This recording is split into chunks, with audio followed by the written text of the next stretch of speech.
ബിസ്മില്ലാഹിർ റഹ്മാനിർ റഹീം വല്ലൈലി ഇദാ യഗ്ശാ വന്നഹാരി ഇദാ തജല്ലാ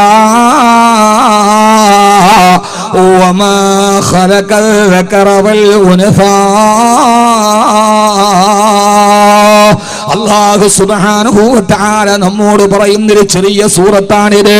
അല്ലാഹുവിന്റെ ഖുർആൻ കൃത്യമായി നമ്മൾ പാരായണം ചെയ്യുന്നവരല്ലേ, ചെറിയ പതിവായി പാരായണം ചെയ്യുന്ന സൂറത്തുകളിലൂടെ അല്ലാഹു നമ്മോട് പറയുന്നതേതെന്നറിയുമോ? വല്ലൈലി ഇദാ യഗ്ശാ, ഇരുള് മുച്ചു നിൽക്കുന്ന രാത്രിയെ തന്നെയാണ് സത്യം. രാത്രിക്കും ഒരു സൗന്ദര്യമുണ്ട്. ഈ ഇരുളിന്റെ കട്ട പിടിച്ച ഇരുകൾ ഭൂമിയിലേക്ക് വന്ന് ആവരണം ചെയ്യുമ്പോ അതേവരെ കത്തിച്ചൊലിച്ചു തെളിവാണ് നിന്ന പകലിന് സമാപ്തി കുറിച്ച് ഇരുട്ടിന്റെ കാർമേഘങ്ങൾ ഭൂമിയിലേക്ക് പൊതിയുന്നു. ഈ ഭൂമി ഒരു കറുത്ത സുന്ദരിയെ പോലെ അണിഞ്ഞൊരുങ്ങുന്നു. സന്ധ്യായാമങ്ങൾ നമ്മുടെ പ്രകൃതിയിലേക്ക് വരുന്നു. സുന്ദരി പെണ്ണിന്റെ നെറ്റിയിൽ പൊട്ടു തൊട്ടതുപോലെ ആകാശത്തെ നക്ഷത്രങ്ങൾ തെളിഞ്ഞു കാണുന്നു. ഭൂമി അതാ ഒരു കറുത്ത സുന്ദരിയെ പോലെ അണിഞ്ഞൊരുങ്ങുകയാണ്. വല്ലൈലി ഇദാ യഗ്ശാ, സുന്ദരമായ ഇരുട്ടിന്റെ കാർമേഘം പുതച്ചു കിടക്കുന്ന രാത്രിയെ തന്നെയാണ് സത്യം. അല്ലാഹു പറയുകയാണ് വന്നഹാരി ഇദാ തജല്ലാ, കത്തിജ്വലിച്ചു നിൽക്കുന്ന ഒരു വെളുവെളുത്ത സുന്ദരിയെ പോലെ നാലു ഭാഗത്തും പ്രകാശിമ ധവളയുടെ ഗോപുരം പോലെ പൊട്ടിച്ചിരിച്ചു നിൽക്കുന്ന സുന്ദരിയെ പോലെ അണിഞ്ഞു നിൽക്കുന്ന ഈ പകലിനെ തന്നെയാണ് സത്യം. എന്താണ് അല്ലാഹു പറയുന്നതെന്നറിയുമോ? രാത്രി ഞാൻ സൃഷ്ടിച്ചത് ചില പ്രത്യേക സവിശേഷതകളോടുകൂടെയാണ്. എന്നാൽ രാത്രിയിൽ നിന്ന് വളരെ വ്യത്യസ്തമായിട്ടാണ് ഞാൻ പകലിനെ സൃഷ്ടിച്ചത്. അല്ലാഹുവിന്റെ ഖുർആനിന്റെ അകമ്പൊരുളുകൾ വായിച്ചറിയണേ. എന്നിട്ട് അല്ലാഹു മൂന്നാമത് പറയാണ് വമാ ഖലഖൽ ദകറ വൽ ഉൻസാ, ആണിനെയും പെണ്ണിനെയും സൃഷ്ടിച്ച അല്ലാഹുവിനെ തന്നെയാണ് സത്യം. എന്ന് പറഞ്ഞാൽ അതിന്റെ അർത്ഥമേതെന്നറിയോ? ആണിനെ പോലെയല്ല അല്ലാഹു പെണ്ണിനെ സൃഷ്ടിച്ചത്, പെണ്ണിനെ പോലെയല്ല അല്ലാഹു ആണിനെ സൃഷ്ടിച്ചത്. രാത്രിയുടെയും പകലിന്റെയും സൃഷ്ടിപ്പുകൾക്ക് വ്യത്യാസമുള്ളതുപോലെ ആണിന്റെയും പെണ്ണിന്റെയും സൃഷ്ടിപ്പിന് അല്ലാഹു വ്യത്യാസങ്ങൾ വെച്ചിട്ടുണ്ട്. അല്ലാഹു ആണിനെ പൗരുഷമുള്ള പ്രകൃതത്തോടെയാണ് സൃഷ്ടിച്ചത്. ആരുടെ മുമ്പിലും പിടിച്ചു നിൽക്കാൻ കഴിയുന്ന പൗരുഷത്തിന്റെ ഉറപ്പിന്റെ കൈക്കരുത്തിന്റെ പ്രതീകമായിട്ടാണ് ആണിനെ സൃഷ്ടിച്ചത്. എന്നാൽ പെണ്ണിനെ അങ്ങനെയല്ല. ഇന്ന സഅയക്കും ലശത്താ, അല്ലാഹു പറയുകയാണ് ഇന്ന സഅയക്കും ലശത്താ, നിങ്ങളുടെ ജീവിതവും ജീവിതത്തിന്റെ രീതികളും ആണേ പെണ്ണെ വ്യത്യസ്തമായ രീതിയിലാണ്. ആണിനെ പോലെയല്ലല്ലോ പെണ്ണിനെ സൃഷ്ടിച്ചത്. സ്ത്രൈണതയുടെ സ്വഭാവത്തോട് നല്ല സുന്ദരമായ മിഴിയിണകളിലൂടെ മുഖത്തിലേറ്റവും നല്ല ആകർഷിക്കാൻ കഴിയുന്ന സൗന്ദര്യത്തോട് പുരുഷനെയും എന്തിനേയും ആകർഷിക്കാൻ കഴിയുന്ന ലാവണ്യത്തിലും മൃദുലതയിലുമാണ് അല്ലാഹു പെണ്ണിനെ പടച്ചത്. ആണിനെ അങ്ങനെയല്ല. അവന്റെ പ്രകൃതം ആകർഷണത്തിൻ്റെതല്ല, അത് പൗരുഷത്തിന്റെയും കാഠിന്യത്തിന്റെയുമാണ്. രണ്ടു പേരെയും രണ്ട് രീതിയിലാണ് അല്ലാഹു പടച്ചത്. ഇന്ന സഅയക്കും ലശത്താ, നിങ്ങളുടെ രണ്ടുപേരുടെയും ജീവിതത്തിന്റെ ശൈലികളും രണ്ടാണെന്ന് അല്ലാഹുവിന്റെ വിശുദ്ധ ഖുർആൻ. അല്ലാഹു നമ്മുടെ ഹൃദയത്തിൽ ഈ ചിന്തകൾ അല്ലാഹു നൽകി അനുഗ്രഹിക്കുമാറാകട്ടെ. ആമീൻ പറയും, ആമീൻ പറയും മനുഷ്യന്മാരെ. ഇതെന്തിട്ട് മനുഷ്യന്മാരെ ആമീനില്ലാത്ത മനുഷ്യന്മാര്? അല്ലാഹു നമുക്ക് ബോധം നൽകുമാറാകട്ടെ. അല്ലാഹു നമ്മളെ സ്വീകരിക്കുമാറാകട്ടെ. അല്ലാഹു നമ്മോട് പറഞ്ഞത് പുരുഷന്റെ വടിയല്ല പെണ്ണിന്, പെണ്ണിന്റെ വടിയല്ല പുരുഷന്. ഭൂമിയിൽ രണ്ട് വിഭാഗമേ ഉള്ളൂ, ഒന്നുകിൽ ആണ് അല്ലെങ്കിൽ പെണ്ണ്. പിന്നെ അടുത്ത വിഭാഗം, അതിന് പ്രത്യേക ഹുക്കുമകളുണ്ട്, നിയമങ്ങളുണ്ട് ഇസ്ലാമിൽ. അത് നമുക്ക് പിന്നീട് ചർച്ച ചെയ്യാം. ഇനി പറയുന്ന ആയത്താണ് നമ്മുടെ ഏറ്റവും പ്രധാനപ്പെട്ട വിഷയം. അല്ലാഹു തൗഫീഖ് നൽകട്ടെ. ഇനി പറയുന്നതാണ് നമ്മുടെ ഏറ്റവും പ്രധാനപ്പെട്ട വിഷയം. അടുത്ത ആയത്ത് അല്ലാഹു പറയുകയാണ്, ചെറിയ സൂറത്ത് എപ്പോഴും നമ്മൾ പാരായണം ചെയ്യുന്ന വളരെ വിശാലമായ അർത്ഥമുള്ള ഒരു ചെറിയ സൂറത്താണിത്. അള്ളാഹു നമുക്കിതിന്റെ ബോധം നൽകുമാറാകട്ടെ.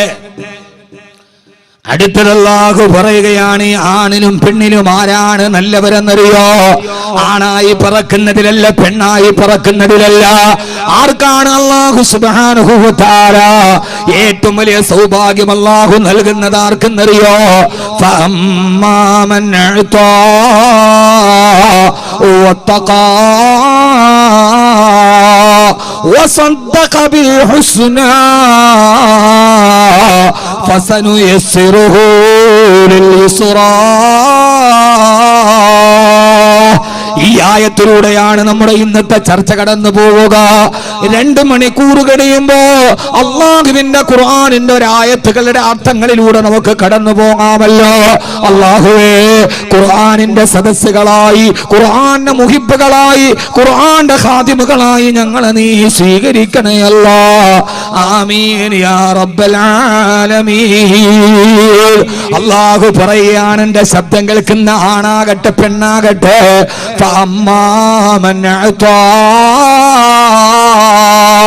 ആരാണോ കൊടുക്കാൻ തയ്യാറുള്ളത് അല്ലാഹു ചോദിക്കുകയാണ്,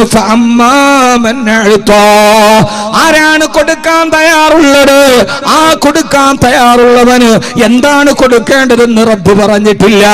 എന്താണ് കൊടുക്കേണ്ടതെന്ന് പറഞ്ഞിട്ടില്ല. അത് സമ്പത്താണോ കൊടുക്കേണ്ടത്? ജീവിതമാണോ കൊടുക്കേണ്ടത്? ഏതാണോ റബ്ബിന് കൊടുക്കേണ്ടതെന്ന് പറഞ്ഞിട്ടില്ല. അറബിയിലെ ഗ്രാമർ പ്രകാരം ഒരു ഫീലിന്റെ മഫൂല് ബിഹിയെ പറഞ്ഞില്ലെങ്കിൽ ഇത് ഉമൂമിനെയാണ് പ്രയോജനം ചെയ്യുക. എന്ന് പറഞ്ഞാൽ കൊടുക്കുന്നത് എന്തുമാവാം. അവന്റെ സമ്പത്തിനെ കൊടുക്കാം, അവന്റെ സമയത്തെ കൊടുക്കാം, അവന്റെ ആയുസ്സിനെ കൊടുക്കാം, അവന്റെ മക്കളെ കൊടുക്കാം, അവന്റെ ആരോഗ്യത്തെ നൽകാം. എന്താണോ നൽകേണ്ടത് ആ നൽകേണ്ട സമയത്ത് ഇത് നൽകി കൊടുത്താൽ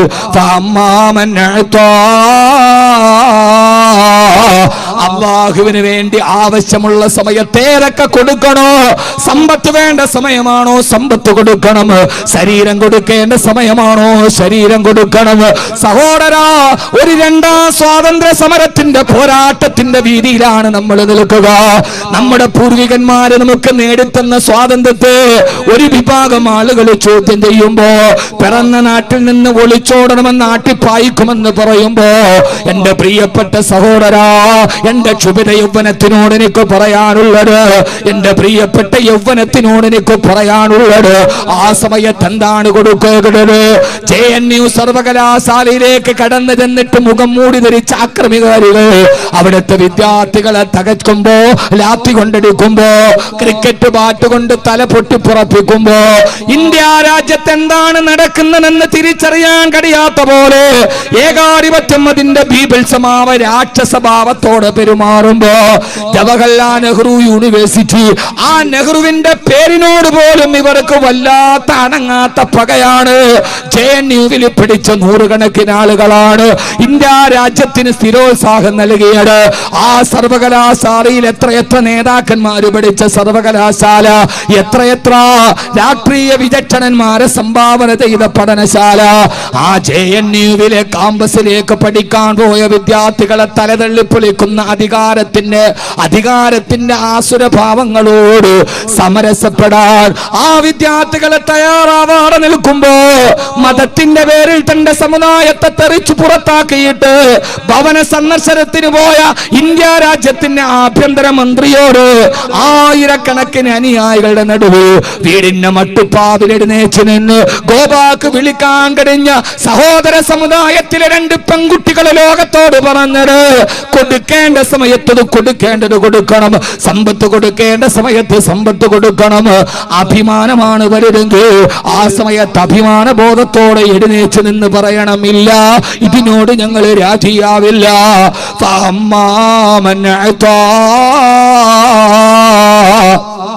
കൊടുക്കേണ്ട സമയത്ത് കൊടുക്കണം. ഇപ്പോൾ നമ്മൾ കാണിക്കേണ്ടത് നെഞ്ചുറപ്പാണ്. ഇപ്പൊ നമുക്ക് വേണ്ടത് സമ്പത്തല്ല. ഈ ചുബിത യൗവനമേ ഇപ്പോൾ നമുക്ക് വേണ്ടത് നെഞ്ചുറപ്പാണ്. ആട്ടിപ്പായിക്കുമെന്ന് പറഞ്ഞവരോട് പറയണം, പറങ്കിപ്പടയുടെ വെടിയുണ്ടകൾ ഇടനെഞ്ചിലേക്ക് ഇട്ട് പിടഞ്ഞു വീണ പൂർവ്വപിതാക്കന്മാരുടെ ഖബർസ്ഥാനിലെ മണ്ണിന്റെ പിടിയെടുത്ത് കയ്യിൽ വെച്ച് പറയണം, ഇല്ല, ഞങ്ങൾ ഈ ഫാസിസത്തിനോട് രാജിയാവില്ല എന്ന് പറയാൻ കഴിയുന്ന നെഞ്ചുറപ്പ് നമുക്കുണ്ടാവണം. അതാണ് സന്ദർഭവും സാഹചര്യവും അനുസരിച്ച് അല്ലാഹുവിന് എന്താണോ കൊടുക്കേണ്ടത് ആ കൊടുക്കേണ്ടത് കൊടുക്കാൻ തയ്യാറാവുന്നവർ, അത് ആണാവട്ടെ പെണ്ണാവട്ടെ, ഹബീബായ നബി മുഹമ്മദ് മുസ്തഫ സല്ലല്ലാഹു അലൈഹി വസല്ലമ മഹാനായ ആമിർ റളിയല്ലാഹു തആല അൻഹു ഉഹദിന്റെ രണാങ്കണത്തിൽ ഈത്തപ്പഴം എടുത്ത് വായിലേക്ക് വെച്ച് ആ ഈത്തപ്പഴം കടിച്ചുകൊണ്ടിരിക്കുമ്പോഴാണ് ഹബീബായ നബി തങ്ങളുടെ വർത്തമാനം കേട്ടത്. ഖൂമൂ ഇലാ ജന്നത്തിൻ അർളുഹസ് സമാവാതു വൽ-അർള്. എന്റെ പ്രിയപ്പെട്ട അനുയായികളെ, ഭക്ഷണം കടിച്ചുകൊണ്ടിരിക്കുന്നവരെ എഴുന്നേൽക്കൂ, ഉറങ്ങിക്കിടക്കുന്നവരെ എഴുന്നേൽക്കൂ. ഖൂമൂ, നിങ്ങൾ എഴുന്നേറ്റ് നിൽക്കുക. എവിടേക്കെന്നറിയോ? ഇലാ ജന്നത്തിൻ അർളുഹസ് സമാവാതു വൽ-അർള്. ആകാശ ഭൂമികളെക്കാൾ വിശാലതയുള്ള സ്വർഗം നിങ്ങളെ മാടി വിളിക്കുന്നുണ്ട്. ആ സ്വർഗത്തിന്റെ വാതിലുകൾ നിങ്ങളുടെ മുമ്പിൽ തുറന്നു കിടക്കുന്നുണ്ട്. അതുകൊണ്ട് എഴുന്നേക്കൂ എന്ന് പറഞ്ഞപ്പോ ആമിർ റളിയല്ലാഹു തആല അൻഹു എന്ന ചെറുപ്പക്കാരൻ ഈത്തപ്പഴം തിന്നുകയാണ്. ആ ഈത്തപ്പഴം തിന്നുകൊണ്ടിരുന്ന ആൾ പെട്ടെന്ന് തന്റെ കടിച്ചുകൊണ്ടിരുന്ന ഈത്തപ്പഴം വലിച്ചെറിഞ്ഞു വത്രേ. എന്നിട്ട് പറയുകയാണ്, അല്ലാഹുവേ, ഈ ഈത്തപ്പഴം തിന്നുന്ന സമയം കൂടി ഭൂമിയിൽ ജീവിക്കാൻ എനിക്ക് ആഗ്രഹമില്ല. അല്ലാഹുവിന്റെ സ്വർഗത്തിലേക്ക് ഹബീബായ നബി തങ്ങൾ മാടി വിളിക്കുമ്പോ അവിടേക്ക് പോകാനാണ് എനിക്ക് ധൃതി എന്ന് പറഞ്ഞ് ഈത്തപ്പഴം വലിച്ചെറിഞ്ഞ് ഈത്തപ്പഴം തിന്നുന്ന സമയം പോലും ഭൂമിയിൽ എനിക്ക് ആയുസ് വേണ്ട, അത് അത്രമേൽ ദീർഘമായിട്ട് എനിക്ക് തോന്നുന്നെന്ന് പറഞ്ഞ് അല്ലാഹുവിന്റെ സ്വർഗത്തിലേക്ക് ഓടിയിറങ്ങി മഹാനായ സയ്യിദുനാ ആമിർ റളിയല്ലാഹു തആല അൻഹു ഈത്തപ്പഴം വലിച്ചെറിഞ്ഞ് തന്റെ ശരീരത്തിൽ വെട്ടേറ്റ മുറിവുകളുമായി പിടഞ്ഞു കിടക്കുന്ന സഹാബി. അതേ രക്തക്കളത്തിലാണ് 90 വെട്ടുകളേറ്റ മറ്റൊരു യുവാവിനെ കണ്ടത്. ഇതൊന്നും പഴകഥകളല്ല, ഇതൊന്നും ഐതിഹ്യങ്ങളല്ല, ഇതൊന്നും മിത്തുകളല്ല. സഹോദരാ, 90 വെട്ടുകളേറ്റ് കിടക്കുന്ന ഒരു യുവാവിനെ കണ്ടത്.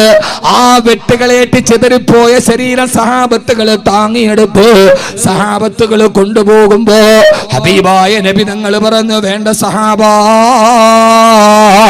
90 വെട്ടുകളേറ്റ് കിടക്കുന്നനാരെന്നറിയോ? അത് മഹാനായ ഹംദല റളിയല്ലാഹു തആല അൻഹുവാണ്. മാറി നിൽക്കൂ.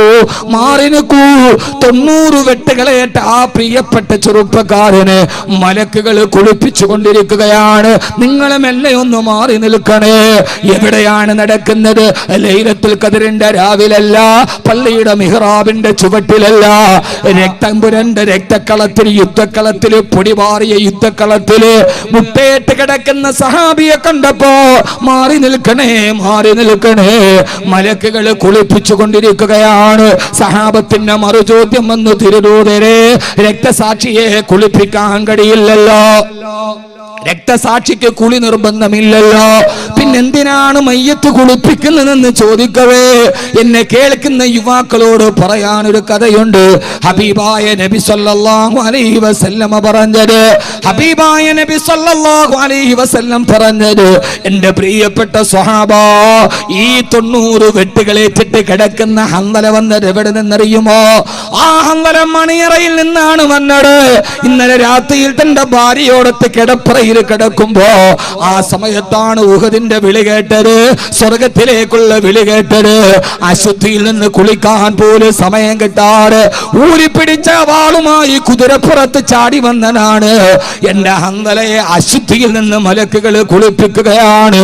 എന്റെ ഹംദല സ്വർഗത്തിലേക്ക് പോവട്ടെ എന്ന് ശഫീഉൽ വറാ നബി മുഹമ്മദ് മുസ്തഫ സല്ലല്ലാഹു അലൈഹി വസല്ലമ. സഹോദരാ സഹോദരേ, മണിയറയിൽ സുന്ദരി പെണ്ണിനെ കെട്ടിപ്പിടിച്ചുകൊണ്ട് മണിയറയുടെ പ്രഥമരാത്രിയിൽ കിടക്കുമ്പോ ഇതിനേക്കാൾ ആകാശഭൂമികളെക്കാൾ വിശാലമായ സ്വർഗത്തിലേക്ക് വരൂ എന്ന ഒരൊറ്റ വാക്ക് കേട്ടപ്പോ സുന്ദരി പെണ്ണിനെ തട്ടിമാറ്റി.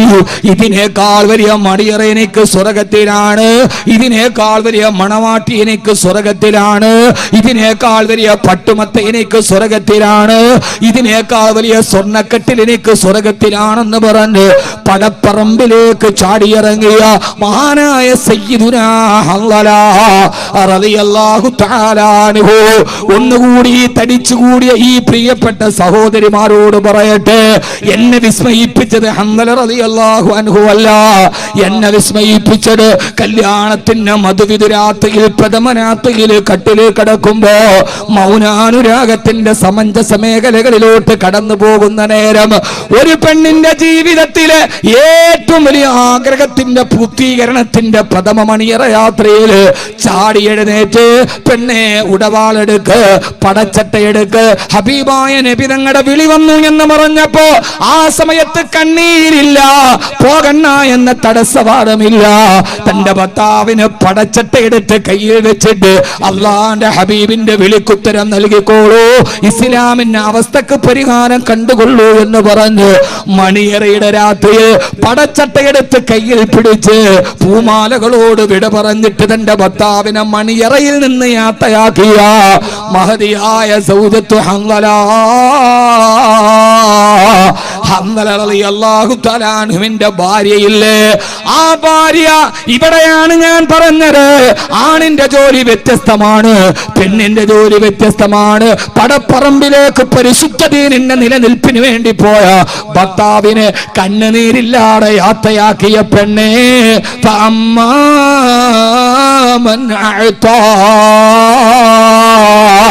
അള്ളാഹുവിന് വേണ്ടത് കൊടുക്കുക. ആ സമയത്ത് നീ കൊടുത്തത് നിന്റെ ജീവിതത്തെയാണ്, അള്ളാഹുവിന് കൊടുക്കേണ്ടത് ഏതാണ്? ഖുർആൻ അതിനെ കുറിച്ച് പറഞ്ഞില്ല, അത് ഖുർആന്റെ സാഹിത്യ ഭംഗിയാണ്. ഒരു ഫഇലിന്റെ മഫൂലു ബിഹിയെ പറഞ്ഞില്ലെങ്കിൽ അത് ഉമൂമിനെയാണ് പ്രയോജനം ലക്ഷ്യം വെക്കുന്നതെന്നാണ് വ്യാകരണത്തിന്റെ നിയമം. എന്തുമാവാം, കൊടുക്കണം. അന്ന് ഹൻളല റളിയല്ലാഹു അൻഹുവിന്റെ ഭാര്യ കൊടുത്തത് തന്റെ ജീവിതമാണ് റബ്ബിന് കൊടുത്തത്. ജീവിതത്തിലോട്ട് കടന്നു വന്ന ഭർത്താവ് ഒന്നിച്ച് കണ്ടിട്ട് പോലുമില്ല, ഒരു മണിക്കൂർ പോലും പറസറ പറഞ്ഞിരിക്കാൻ മണിയറയിൽ സമയം കിട്ടിയില്ല. അള്ളാന്റെ ഹബീബാണോ വിളിക്കുന്നത്, പരിശുദ്ധ ദീനിന് വേണ്ടിയാണോ പോകേണ്ടത്? എന്നാൽ പൊയ്ക്കോന്ന് പറഞ്ഞ് തന്റെ ജീവിതം അള്ളാഹുവിന്റെ ദീനിന് വേണ്ടി കൊടുത്ത പെണ്ണ്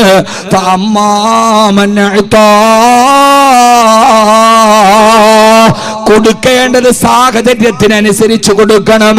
ഹൻളല റളിയല്ലാഹു അൻഹു ചെറുപ്പക്കാരാ, ഹൻളലക്ക് പ്രണയമില്ലാഞ്ഞിട്ടാണോ, ഹൻളലക്ക് മോഹമില്ലാഞ്ഞിട്ടാണോ, ഹൻളലക്ക് ആഗ്രഹമില്ലാഞ്ഞിട്ടാണോ? നിങ്ങളെപ്പോലെ കരികരുത്ത യുവത്വത്തിന്റെ പ്രണയവും ആഗ്രഹവും ഒക്കെ ഉള്ളപ്പോഴും മണിയറയുടെ രാത്രിയിൽ നിന്ന് തന്റെ ജീവിതത്തെയാണ് പടച്ചറപ്പിന് വേണ്ടി കൊടുത്തത്. മഹാനായ സയ്യിദുനാ ഹൻളല റളിയല്ലാഹു തആല അൻഹു. അല്ലാഹു സുബ്ഹാനഹു വ തആല നമ്മെ എല്ലാവരെയും അവന് അല്ലാഹുവിന് കൊടുക്കേണ്ട സമയത്ത് കൊടുക്കാൻ അല്ലാഹു നമുക്ക് തൗഫീഖ് നൽകി അനുഗ്രഹിക്കുമാറാകട്ടെ. അല്ലാഹു തൗഫീഖ് നൽകട്ടെ. ഏത് സമയത്തും കൊടുക്കേണ്ടത് കൊടുക്കാൻ ഒരു ആണിനും പെണ്ണിനും കഴിയണം. അവരാണ് ലോകചരിത്രത്തെ വിസ്മയിപ്പിച്ചത്, അവരാണ് ജീവിതത്തിൽ സ്വർഗത്തിലേക്കുള്ള വഴി എളുപ്പമാക്കി തന്നത്. അള്ളാഹു നമുക്ക് സ്വർഗത്തിലേക്കുള്ള വഴി എളുപ്പമാക്കി തരട്ടെ. ആമീൻ പറയും മനുഷ്യന്മാരെ. ആ എളുപ്പമാകാനുള്ള വഴിയാണ് നമ്മൾ ഇവിടെ ചർച്ച ചെയ്യുക. ഒരൊറ്റ ആയത്ത്, കൊടുത്തു. സമ്പത്ത് കൊടുക്കണോ? കൊടുത്തു. ജീവൻ വേണോ? കൊടുത്തു. ജീവിതം വേണോ? അവർ കൊടുത്തു. അവരാണ് സഹാബത്തുൽ കിറാം റളിയല്ലാഹു തആല അൻഹു. കാരണം അവർ നമ്മളെ പോലെയല്ല. ഇത്രയും വലിയ ആപത്ത് സന്ധിയിൽ ഇരിക്കുമ്പോഴും ഇന്നും ഇത് തിരിച്ചറിയാൻ കഴിയാത്ത സമൂഹം നമ്മുടെ ഇടയിലുണ്ട്. നാം അനുഭവിച്ചു വന്ന ഈ പ്രതിസന്ധിയുടെ ആഴം എത്രയാണ്? ഇന്ന് നാം നിലനിൽപ്പിന് വേണ്ടി പോരാടുന്ന ഈ ഒരവസ്ഥ എന്താണ് എന്ന് തിരിച്ചറിയാൻ കഴിയാത്ത ഒരവസ്ഥ നമുക്കുണ്ടാകുന്നത്.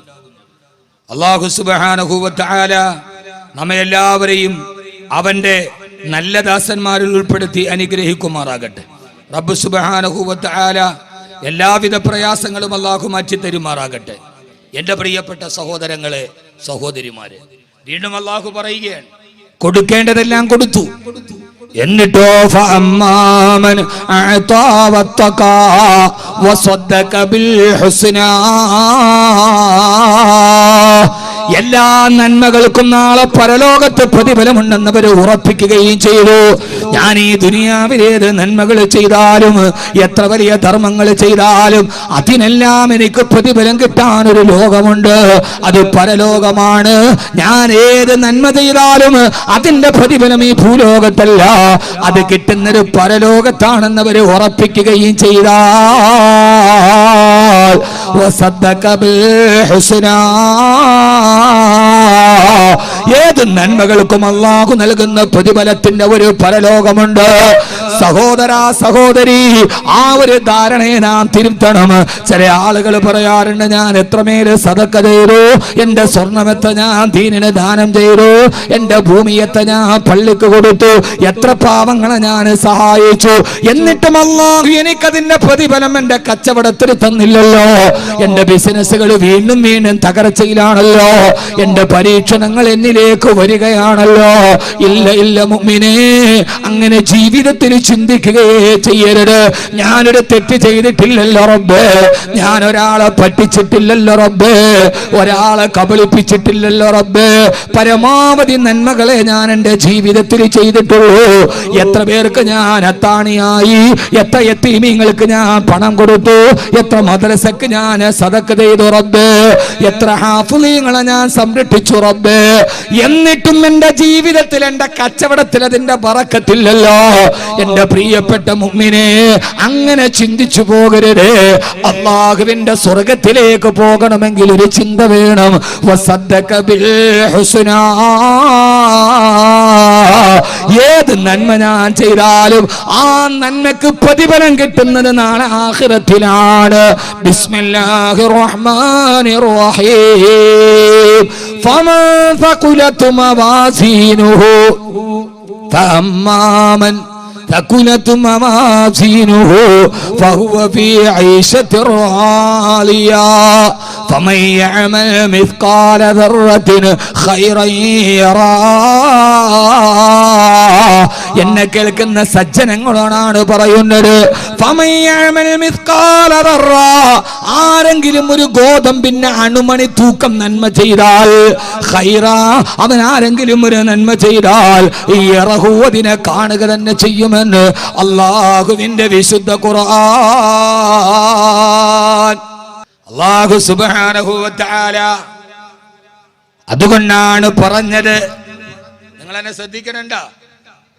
എല്ലാരും ചിന്തിക്കും, പടച്ചോനെ ഞാൻ ബക്കറ്റുമേ പൈസ ഇട്ടു, 6666 കൊടുത്തു, സ്വർണം കൊടുത്തു, ലക്ഷക്കണക്കിന് നാട്ടിലെ പള്ളിക്ക് കൊടുത്തു, യത്തീംഖാനയ്ക്ക് കൊടുത്തു, എന്നിട്ടും എൻ്റെ കച്ചവടം ഇപ്പോഴും കീപ്പോട്ടാണ്. അതിന്റെ പ്രതിഫലം അല്ലാഹു നൽകുന്നില്ലല്ലോ മുഅ്മിനേ. ഞാൻ എൻ്റെ സ്വർണം എത്ര ഊരി ദാനം ചെയ്തു, എന്നിട്ടും എൻ്റെ പ്രയാസങ്ങൾ തീരുന്നില്ലല്ലോ. മുഅ്മിനേ, മുഅ്മിനത്തെ, കാര്യങ്ങൾ അങ്ങനെയല്ല. വസദ്ദഖ ബിൽ ഹുസ്നാ, നാളെ അല്ലാഹു ഞാൻ ഇവിടെ ചെയ്യുന്ന നന്മകളുടെ പ്രതിഫലം പരലോകത്താണ്. ഫമൻ യഅമൽ മിസ്കാല ദർറത്തിൻ ഖൈറൻ യറാ, ആരെങ്കിലും ഒരു അണുമണി തൂക്കം നന്മ ചെയ്തിട്ടുണ്ടോ, ഒരു ഗോതമ്പ് മണിയുടെ 10 10 വലിപ്പമുള്ള ഒരു നന്മയെങ്ങാനും ചെയ്തിട്ടുണ്ടോ, യറഹു, അവനതിനെ കാണുക തന്നെ ചെയ്യും. എപ്പോഴെന്നറിയോ? കത്തിക്കാളുന്ന നരകത്തിന്റെ തീയിലേക്ക് വലിച്ചെറിയാൻ അല്ലാഹുവിന്റെ മലക്കുകൾ വരുമ്പോ, അല്ലാഹുവേ, ഒരു നന്മയുടെ പ്രതിഫലം എനിക്ക് കിട്ടിയിരുന്നെങ്കിൽ മീസാൻ എന്ന ത്രാസിലെ നന്മയും തിന്മയും ഒരേപോലെയായി, അല്ലെങ്കിൽ തിന്മക്കരൽപ്പം ഭാരം കൂടി, ആ സമയത്ത് നമ്മളെ മാടി വിളിക്കുന്നത് നരകമല്ലേ? കല്ലാ ഇന്നഹാ ലലാ നസ്സാഅതൻ ലിശ്ശവാ.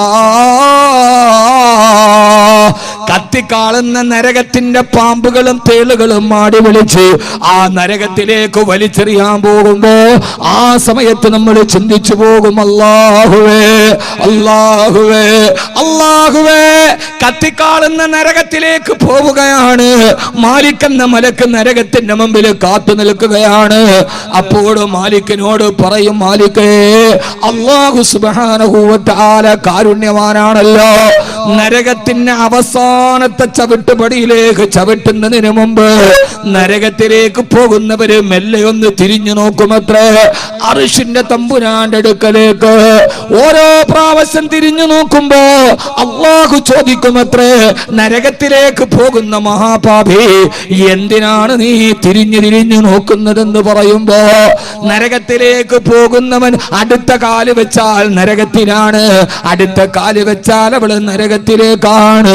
തിരിഞ്ഞു നോക്കിയിട്ട് പറയും, റബ്ബേ അല്ലാഹുവേ അല്ലാഹുവേ, നീ തന്നെയല്ലേ ഞങ്ങളോട് പറഞ്ഞത്, ഇന്നല്ലാഹ യഗ്ഫിറു ദുനൂബ ജമീആ,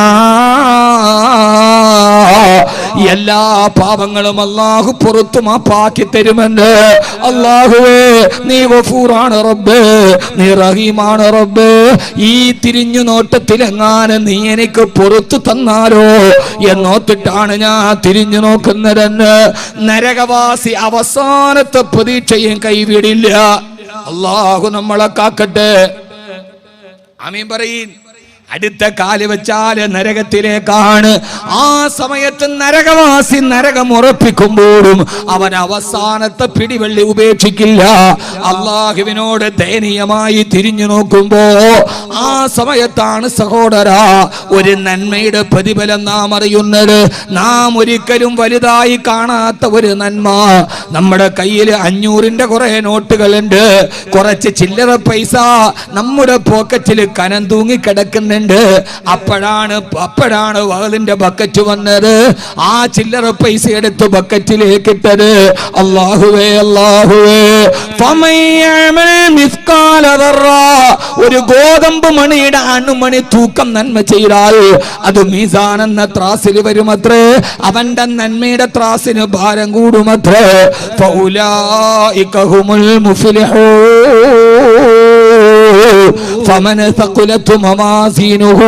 ആരുടെ നന്മയുടെ ത്രാസിനാണോ ഭാരം കൂടിയത്,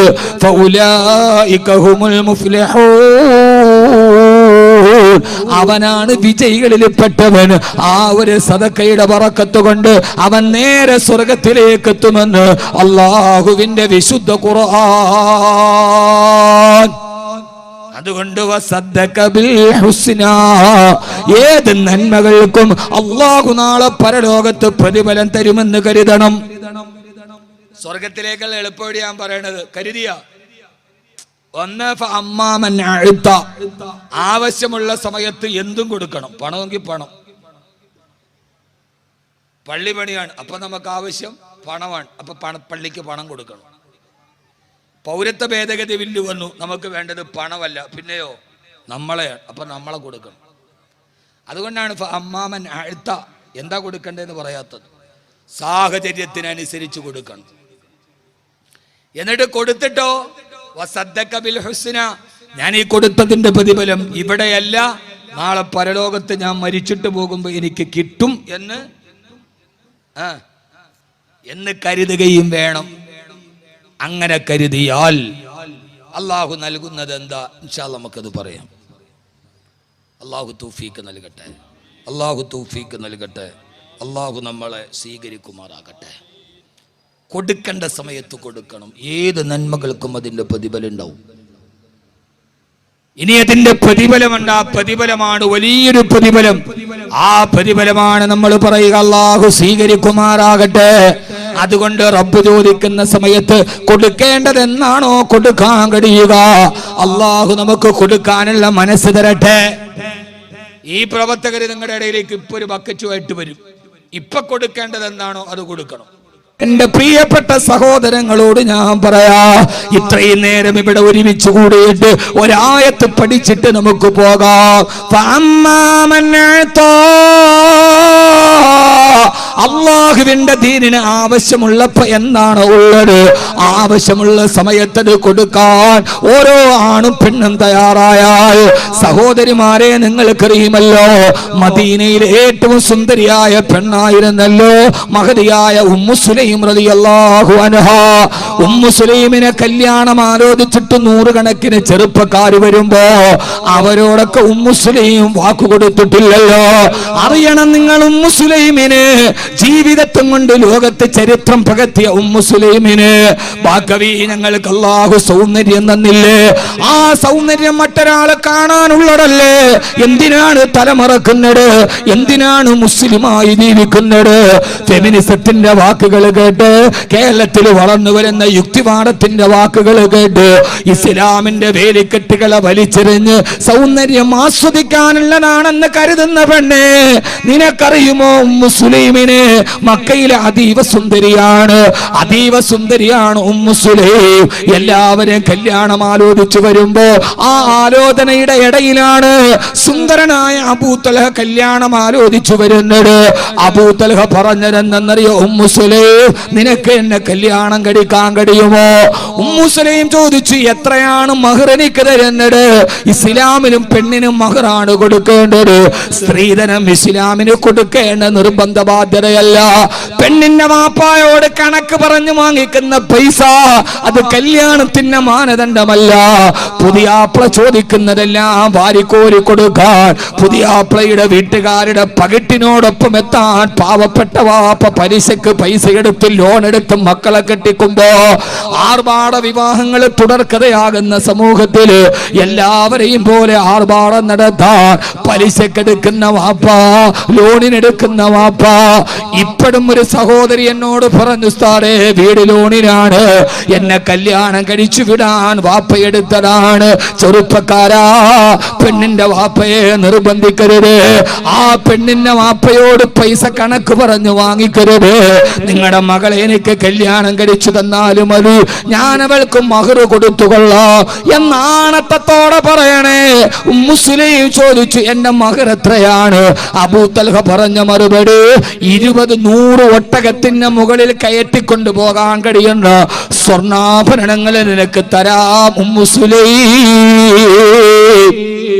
പെങ്ങളെ, 100 ഒട്ടകത്തിന്റെ പുറകില് ഇവിടത്തെ ബ്യൂട്ടി ഗോൾഡിലിരിക്കണ ഷെൽഫിൽ എത്രയല്ല, ഇവിടത്തെ ഒരു ജുവല്ലറിയുടെ ഷെൽഫി വെച്ചിരിക്കണ മാലയല്ല. 100 ഒട്ടകത്തിന്റെ മുകളിൽ കയറ്റി വെച്ചാൽ എത്രത്തോളം സ്വർണമുണ്ടോ അത്രത്തോളം സ്വർണം അബൂ തൽഹ നിനക്ക് ഞാൻ തരാം. വഴി കൂടെ നടന്നു പോണവന്റെ ഐഫോണിന്റെ ആപ്പിളിന്റെ ചിഹ്നം കാണുമ്പോ കിണിച്ചു വീണു പോണ പെണ്ണെ, അവന്റെ കയ്യിൽ എന്തൊക്കെയോ ഉണ്ട്. അത് തന്നെ അവൻ ആദ്യത്തെ അടവിന് കൊടുത്തിട്ട് എടുത്ത ഫോണാവത്. ഇവളെ ഒന്ന് വീഴിക്കാൻ ഐഫോണിന്റെ ആപ്പിളിന്റെ ചിഹ്നവും കയ്യിലൊരു ഡ്യൂപ്ലിക്കേറ്റ് മേഡിൻ കുന്നംകുളം റോഡോ വാച്ചും ആരും കെട്ടി ബസ് സ്റ്റാൻഡിൽ നിന്നിട്ട് ചിരിച്ചു കാണിക്കുമ്പോ ഇറങ്ങിപ്പോണ പെണ്ണെ, എല്ലാം അവന്റെ കയ്യിലുണ്ട്. എന്റെ ഭർത്താവ് പാവപ്പെട്ടവനാണ്, ഓട്ടോറിക്ഷക്കാരനാണ്, അവനേതോ ബക്കാലയിൽ നിൽക്കുന്ന പാവപ്പെട്ട പ്രവാസിയാണ്. വടിയരികിൽ നിന്ന് ചിളിച്ചു കാണിക്കുന്നവന്റെ പോക്കറ്റിന്റെ പത്രാസ് കാണുമ്പോ എല്ലാം കിട്ടുമെന്ന് കരുതി ഓടിപ്പോകുന്ന പെണ്ണ്, അവസാനം 3 മാസം അവൻ നിന്റെ മാംസത്തിൽ പടന്നു കയറി. പിന്നെ ഏതെങ്കിലും കുളത്തിൽ പൊന്തി വിരുന്ന മൃതദേഹമോ റെയിൽവേ ട്രാക്കിലെ ചിതറിത്തെറിച്ച മാംസത്തുണ്ടോ ഏതെങ്കിലും കയറിൽ കുരുങ്ങി കിടക്കുന്ന മൃതദേഹമായി മാറിയ തെറ്റിദ്ധരിച്ചു പോയ പെണ്ണ് മദീനയിലെ സുന്ദരി ഉമ്മു സുലൈമിനോട് പറഞ്ഞു, 100 ഒട്ടകത്തിന് ചുമക്കാൻ കഴിയുന്ന സ്വർണം നിനക്ക് തരാം. ആ സമയത്ത് സുന്ദരിയായ അതീവ സുന്ദരിയായ ഉമ്മു സുലൈം പറഞ്ഞ മറുപടി, അബൂ തൽഹ കേൾക്കണം പെങ്ങളെ, അന്യമതസ്ഥന്റെ കൂടെ ഒളിച്ചോടി 19 വയസ്സ് വരെ ഈ മടിയിൽ വെച്ച് വളർത്തിയ വാപ്പാനെ മറന്നു പോകുന്ന, ഉമ്മാനെ മറന്നു പോകുന്ന ഈ പുതിയ ലോകത്ത് മതം എന്തിന്, ഇവിടുത്തെ ജാതി എന്തിന്? അവൻ നല്ല ആണല്ലയോ? അവൻ എന്നെ പൂച്ചുകയില്ലയോ? അവൻ ആരോഗ്യമില്ലയോ? പിന്നെ ഉമ്മാവാപ്പ രണ്ട് ജാതിയായത് കൊണ്ട് എന്ത് കാര്യമെന്ന് പുരോഗമന പ്രസ്ഥാനത്തിന്റെ വാക്കുകൾ പറയുന്ന പെണ്ണ് ഉമ്മു സലീം പറഞ്ഞു, അബൂ തൽഹ നിങ്ങളൊരു അവിശ്വാസിയല്ലേ, അന്യമതസ്ഥനല്ലേ, നിങ്ങൾ മുസ്ലിമായിട്ടില്ലല്ലോ, ഞാൻ എങ്ങനെയാണ് നിങ്ങളെ കല്യാണം കഴിക്കുക? നമ്മൾക്കുണ്ടാകുന്ന മക്കൾ എങ്ങനെയാണ് നന്നാവുക? അതുകൊണ്ട് അബൂ തൽഹ നിങ്ങൾ എനിക്ക് തരേണ്ട മഹർ 100 ഒട്ടകത്തിന്റെ പുറത്ത് കയറ്റേണ്ട സ്വർണമല്ല, നിങ്ങൾ എനിക്ക് തരേണ്ടത് മദീനയിലെ ഈത്തപ്പഴത്തോട്ടമല്ല, എന്റെ മഹർ ഞാൻ ചോദിക്കുന്ന മഹർ നിങ്ങൾ തരുമോ? അബൂ തൽഹ പറഞ്ഞു, തരാം ഉമ്മു സലീം, എന്നാൽ എന്റെ മഹർ നിങ്ങളുടെ ഇസ്ലാമാണ്, നിങ്ങൾ അല്ലാഹുവിൽ വിശ്വസിക്കുക, അശ്ഹദു അൻ ലാ ഇലാഹ ഇല്ലല്ലാഹ് വ അശ്ഹദു അന്ന മുഹമ്മദർ റസൂലുള്ളാഹ്, എന്റെ ഇസ്ലാമാണ് നിന്റെ മഹറെങ്കില്. അബൂ തൽഹ റളിയല്ലാഹു തആല അൻഹു ഇസ്ലാമിലേക്ക് വന്നു. എന്റെ പെങ്ങളെ, കല്യാണം ആലോചിച്ചു വന്ന കാമുക ചെറുക്കനോട് ഇസ്ലാമാവെന്ന് മഹർ ചോദിച്ച പെണ്ണും മുസ്ലിമിനെ നിനക്കറിയുമോ? മദീനക്കാര് പിന്നീട് പറയാറുണ്ടായിരുന്നു, മഹാസമയത്തു മഹറൻ ഖൈറൻ മിൻ മഹരി ഉമ്മി സുലൈം, ഉമ്മു സലീമിന്റെ മഹറിനെ പോലെ മനോഹരമായ ഒരു മഹർ പിന്നീട് നിങ്ങൾ ജീവിതത്തിൽ കണ്ടിട്ടില്ല. അബൂ തൽഹ മുസ്ലിമായി, അബൂ തൽഹ മുസ്ലിമായി, ഉമ്മു സുലൈം അബൂ തൽഹയുടെ ഭാര്യയായി. Ummu Sulaim ബുദ്ധിയുള്ളവളാണ്. പ്രധാനപ്പെട്ട കാര്യം പറയുമ്പോ മേപ്പോട്ട് നോക്കി നോക്കണം, ഇങ്ങോട്ട് നോക്ക്. ഉമ്മു സുലൈം എന്തുകൊണ്ടാണ് അബൂ തൽഹയെ മുസ്ലിമാക്കിയിട്ട് കല്യാണം കഴിച്ചത്? ഭാര്യയും ഭർത്താവും മുസ്ലിമാണെങ്കിൽ മാത്രമേ അല്ലാഹു ആ ഭാര്യയെ ഭാര്യ എന്ന പദത്തിൽ ഖുർആനിൽ പറഞ്ഞിട്ടുള്ളൂ, അല്ലെങ്കിൽ ഇവര് ഭാര്യ ഭർത്താക്കന്മാരല്ല.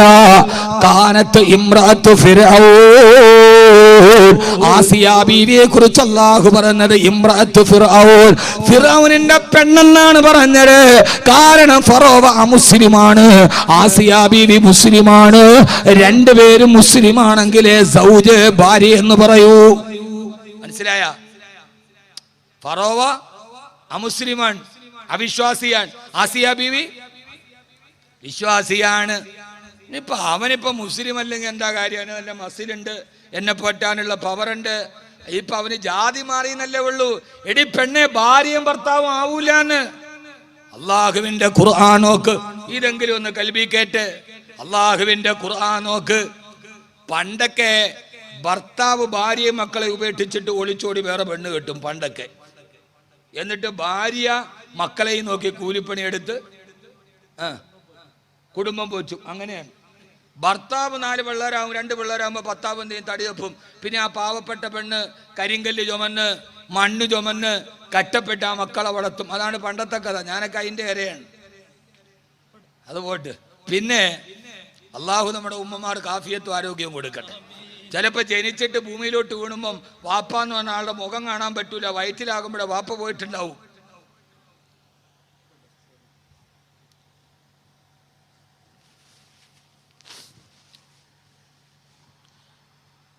പിന്നെ ആ ഭാര്യ കഷ്ടപ്പെട്ട് വളർത്തിയിട്ടുണ്ടാവും മക്കളെ. അങ്ങനെയാണ് പണ്ട് കാലത്ത്. ഇപ്പോ വാപ്പാന്റെ കയ്യിൽ മക്കളെ ഏൽപ്പിച്ചിട്ട് ഉമ്മ പോയിട്ടുണ്ടാകും. ആ വാപ്പ വേറെ കല്യാണം കഴിക്കാതെ മക്കളെ നോക്കി വീട്ടിലിരിപ്പുണ്ടാവും. ഇപ്പം മിക്കവാറും വീടുകളിൽ അങ്ങനെയാണ് സംഭവം. നേരെ തിരിഞ്ഞു. ഒന്നുകൊണ്ടും മതിയാവുന്നില്ല അവൾക്ക്, ഒന്നുകൊണ്ടും തൃപ്തിയാവുന്നില്ല അവക്ക്. പ്രവാസിയുടെ ഭാര്യ, അവൻ നല്ല ബിസിനസ്സുകാരൻ, എൻ്റെ ഭർത്താവ് ഇപ്പോഴും ബക്കാലെ ജോലിയാണ്. ഞാൻ ഈ കഴിഞ്ഞ 2 മാസം മുമ്പ് സൗദിയിൽ ദമാമിൽ പോയിരുന്നു. അപ്പം എൻ്റെ വളരെ അടുത്തൊരു സുഹൃത്തുണ്ട്, തിരൂര് ബീരാഞ്ചിറയിലുള്ളൊരു ഷംസുദ്ദീൻ സാഹിബ്. അദ്ദേഹത്തിന് അവിടുത്തെ വെജിറ്റബിൾ കച്ചവടമാണ് മാർക്കറ്റ്. അപ്പോൾ എന്നോട് പറഞ്ഞു, ഉസ്താദേ വെജിറ്റബിൾ മാർക്കറ്റിൽ എൻ്റെ തൊഴിലാളികൾ കുറേ പേര് ഉസ്താദിനെ കാണാൻ വലിയ കൊതിയാണ്, പക്ഷെ അവർക്ക് വരാൻ പറ്റില്ല, നല്ല ജോലിയുള്ള സമയമാണ്. ഞാൻ പറഞ്ഞു, അതിനെ നമുക്ക് അങ്ങോട്ട് പോവാം.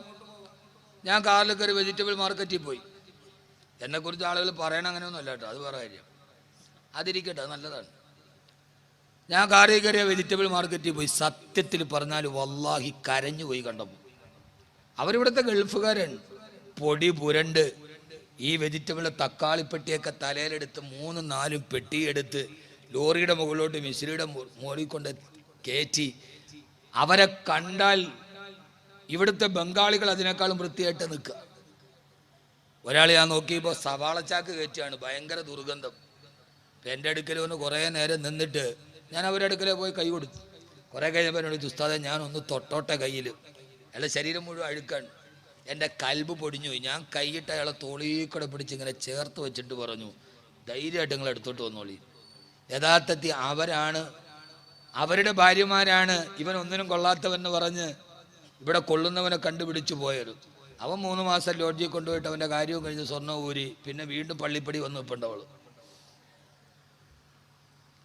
എൻ്റെ പൊന്നു ഗൾഫുകാരെ, നിങ്ങളുടെ കയ്യിൽ ഒരു ഇപ്പം പൈസ മിച്ചം വന്ന ആദ്യം നിങ്ങളുടെ ഭാര്യ ഉംറയ്ക്കല്ല വിടണ്ടോ, 2ാമത് വിട്ടാൽ മതി.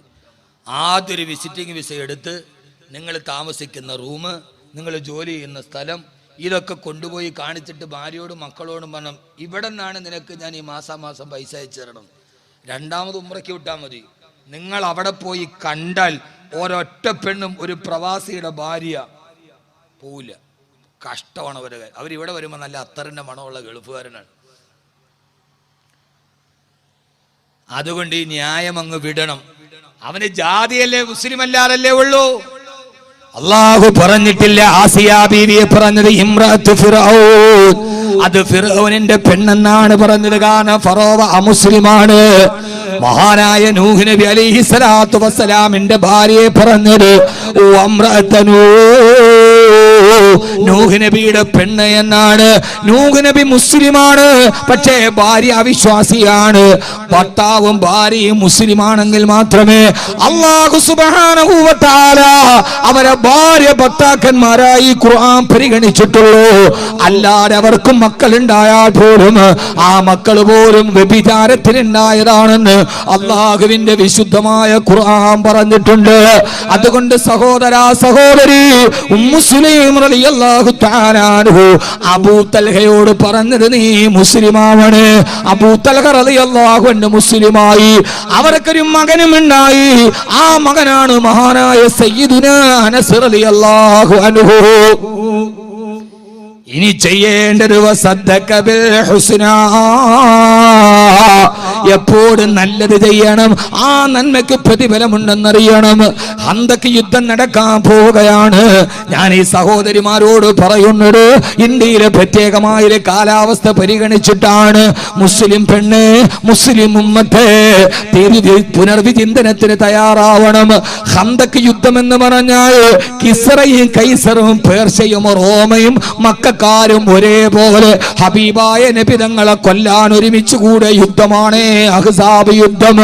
എല്ലാവരും ഒരുമിച്ച് കൈകോർത്തു. ഹബീബായ നബി തങ്ങളുടെ ഇസ്ലാമിനെ ഈ ലോകത്ത് നിന്ന് കുടിച്ചു മൂടണം. സഹോദരാ, പേർഷ്യയുണ്ട്, റോമയുണ്ട്, മക്കയിലെ പ്രാദേശികവാദികളുമുണ്ട്. നമ്മളെ ഇന്ത്യൻ മുസ്ലിമീങ്ങളെ കുടിച്ചു മൂടാൻ തീരുമാനിച്ചതുപോലെ അമേരിക്കൻ നാസിസവും ഇസ്രയേലി സയണിസവും ഇന്ത്യൻ ഫാസിസവും കൈകോർക്കുമ്പോ അതേ സാഹചര്യത്തിലാണ് നമ്മുടെ നാട് നടന്നു പോകുന്നത്. ഹബീബായ നബി തങ്ങൾ ഇവരെ പ്രതിരോധിക്കാൻ വഴി കാണാതെ ഖന്തക്കില് കിടങ്ങു കുടിക്കുകയാണ്. അല്ലാഹുവിന്റെ റസൂല് കിടങ്ങു കുടിക്കവേ ഹബീബായ നബി തങ്ങളുടെ അടുക്കൽ സഹാബത്ത് വന്ന് പറഞ്ഞു, നബിയേ, ഒരു വലിയ പാറക്കെട്ട് കാണുന്നുണ്ട് തിരുദൂതരെ, അത് പൊട്ടിക്കാൻ ഞങ്ങൾക്ക് കഴിയുന്നില്ല. ഭക്ഷണം കഴിച്ചിട്ട് ദിവസങ്ങളായി നബിയേ. ആ സമയത്ത് ഹബീബായ നബി സല്ലല്ലാഹു അലൈഹി വസല്ലം ഫഅഖദ നബി സല്ലല്ലാഹു അലൈഹി വസല്ലം അൽ മിഅവല, നബി തങ്ങൾ ഒരു കബർ വലിയ ഇരുമ്പിൻ ആയുധമെടുത്തു പാറക്കല്ലിലെ കാഞ്ഞു വെട്ടിയിട്ട് വിളിച്ചു, സഹാബാ. ഹബീബായ നബി തങ്ങൾ ആ സമയത്ത് വയറ്റിൽ 2 കല്ല് കെട്ടി വെച്ചിട്ടുണ്ടല്ലോ. ആ വയറ്റിൽ പട്ടിണി കൊണ്ട് 2 കല്ല് കെട്ടി വെച്ചിട്ട് സഹാബാത്തെ എന്ന് വിളിക്കുമ്പോ മഹാനായ അബൂ തൽഹ റളിയല്ലാഹു തആല അൻഹു കേൾക്കുന്നുണ്ട്. മഹാനായ അബൂ തൽഹ റളിയല്ലാഹു തആല അൻഹു നേരെ തന്റെ വീട്ടിലേക്ക് ഓടിയിട്ട് പറഞ്ഞു, ഉമ്മു സുലൈം, നേരത്തെ പറഞ്ഞ ഉമ്മു സുലൈമില്ലേ, തന്റെ ഭർത്താവിനെ മുസ്ലിമാക്കിയിട്ട് മഹർ വാങ്ങിച്ച് കല്യാണം കഴിച്ച ഉമ്മു സുലൈം, അവരൊക്കെ നന്മകളുടെ പ്രതിഫലം സ്വർഗത്തിൽ കൊതിച്ചവരാണ്. ഉമ്മു സുലൈമേ, ഹബീബായ നബി തങ്ങളുടെ വർത്തമാനം കേട്ടിട്ട് അല്ലാഹുവിന്റെ റസൂലിന് ക്ഷീണം തോന്നുന്നു. ഉമ്മു സുലൈം, ഹബീബായ നബി തങ്ങള് നമ്മുടെ ഹബീബ് ഭക്ഷണം കഴിച്ചിട്ട് ദിവസങ്ങളായി, അല്ലാഹുവിന്റെ റസൂലിന്റെ ശബ്ദം പോലെ ക്ഷീണിച്ചു. ഉമ്മു സുലൈം, എന്തെങ്കിലും ഭക്ഷണം ഉണ്ടെങ്കിൽ നൽകുമോ?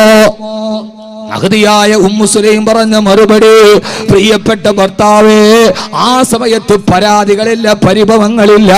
ഇതുള്ളവരൊക്കെ വാരിക്കൊടുത്താൽ നമ്മൾ എന്ത് ചെയ്യുമെന്നുള്ള ചോദ്യമില്ല. അബൂ തൽഹ, നമ്മുടെ മകനായ അനസിന് കഴിക്കാനുള്ള 2 കാരക്ക ഇവിടെ ഇരിക്കുന്നുണ്ട്, അതല്ലാതെ നമ്മുടെ വീട്ടിലൊന്നുമില്ല. അബൂ തൽഹ, മഹാനായ അബൂ തൽഹ റളിയല്ലാഹു അൻഹു, വാപ്പയും ഉമ്മയും ഈ സംസാരം നടത്തിക്കൊണ്ടിരിക്കുമ്പോ കുഞ്ഞുമോനായ അനസ് എടുത്തിരിക്കുന്നുണ്ട്. അനസ് എന്ന കുഞ്ഞുമോൻ എന്ത് പറഞ്ഞെന്നറിയോ? വാപ്പാ, ഞാൻ പട്ടിണി കിടന്നാലും കുഴപ്പമില്ല, അല്ലാഹുവിന്റെ ഹബീബിന് ഈത്തപ്പഴം കൊണ്ടുപോയി കൊടുക്കണേ. നന്മകൾ ചെയ്ത് പഠിപ്പിച്ചു കൊടുത്ത വാപ്പയുടെയും ഉമ്മയെയും കണ്ടിട്ടാണ് പൊന്നുമോൻ അനസ് വളർന്നത്. നമ്മൾ സദക്ക ചെയ്യുന്നത് കണ്ടിട്ടാണ് നമ്മുടെ പെൺമക്കള് സദക്ക ചെയ്യേണ്ടത്.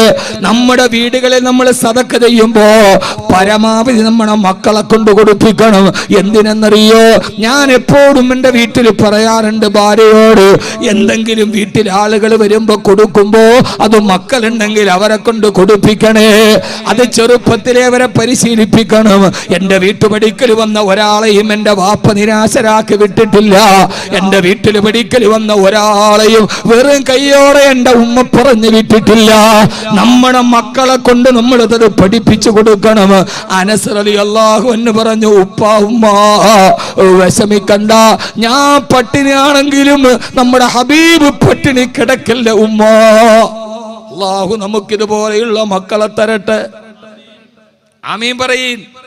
ربنا هب لنا من ازواجنا وذرياتنا قرة اعين واجعلنا للمتقين اماما.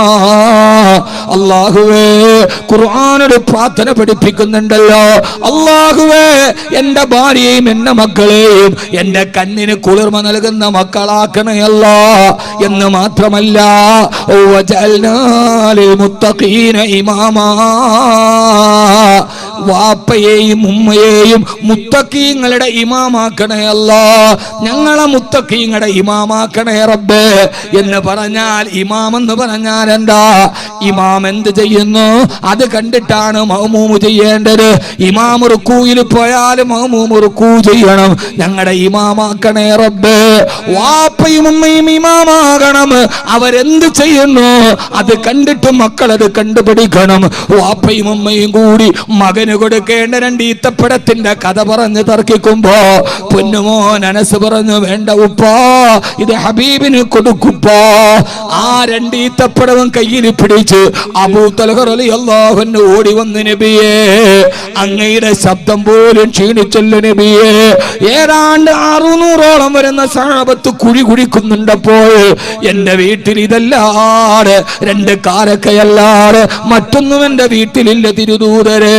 ഹബീബായ നബി സല്ലല്ലാഹു അലൈഹി വസല്ലമ ആ 2 കാരക്ക വാങ്ങിച്ചു. 600 പേര് 2 കാരക്ക കൊണ്ട് എന്ത് ചെയ്യാനാണ്? ആ കാരക്ക എടുത്തു വെച്ച് ഹബീബായ റസൂലുള്ളാഹി സ്വല്ലല്ലാഹു അലൈഹി വസല്ലമ ആ കാരക്ക നോക്കിയിട്ട് ദുആ ചെയ്തു അത്രേ, അല്ലാഹുമ്മ ബാരിക് ഫീ, അല്ലാഹുവേ, ഈ കാരക്കയിൽ നീ ബറക്കത്ത് നൽകണേ അല്ലാ. ചരിത്രത്തിൽ കാണാം 600ഓളം വരുന്ന സഹാബത്തുകളും ഹബീബായ നബി തങ്ങളും കടിച്ചിട്ടും ആ കാരക്ക തീർന്നുപോയില്ല. അവരെല്ലാവരും അതുകൊണ്ട് വിശപ്പടക്കിയത്രേ. സഹോദരാ സഹോദരി, വസദ്ദഖ ബിൽ ഹുസ്നാ, ഏത് നന്മ ഞങ്ങൾ ചെയ്താലും ഞങ്ങളുടെ കുടുംബത്തിന് കഴിക്കാനില്ലെങ്കിലും അല്ലാഹുവിന്റെ ദീനിന് വേണ്ടി കൊടുത്താൽ അതിന് പരലോകത്ത് പ്രതിഫലമുണ്ടെന്ന് ഉറച്ചു വിശ്വസിക്കുകയും ചെയ്തിട്ട് ഇതെല്ലാം ചെയ്താൽ ഫസനുയസ്സിറുഹു ലിൽയുസ്റാ, അവന്റെ സ്വർഗത്തിലേക്കുള്ള പ്രവേശനം ഞാൻ എളുപ്പമാക്കി തരുമെന്ന് വിശുദ്ധ ഖുർആൻ. അല്ലാഹു നമുക്ക് ആ സ്വർഗപ്രവേശനം എളുപ്പമാക്കി തരട്ടെ. ആമീൻ പറയും. അല്ലാഹു ആ സ്വർഗപ്രവേശനം അല്ലാഹു എളുപ്പമാക്കി തരട്ടെ. ഫസനുയസ്സിറുഹു ലിൽയുസ്റാ, അവന്റെ സ്വർഗത്തിലേക്കുള്ള പ്രവേശനം ഞാൻ എളുപ്പമാക്കി തരും. അവനും അവന്റെ ഭാര്യയും അല്ലാഹുവിന്റെ സ്വർഗത്തിലേക്ക് കടക്കും. അവന്റെ മക്കളും കൂടെ ഉണ്ടാവും, അവന്റെ വാപ്പയും കൂടെ ഉണ്ടാവും. അല്ലാഹുവേ, ഞങ്ങളെ ഒന്നിച്ച് നീ സ്വർഗത്തിലെത്തിച്ച് നൽകണേ തമ്പുരാനെ. ഒരൊറ്റ ആയത്താണ് നമ്മൾ ചർച്ച ചെയ്തത്. ഖുർആൻ ഇത്രമേൽ വിശാലമാണ്. ഇൻഷാ അല്ലാഹ് ഇനിയും ചർച്ച ചെയ്യാം.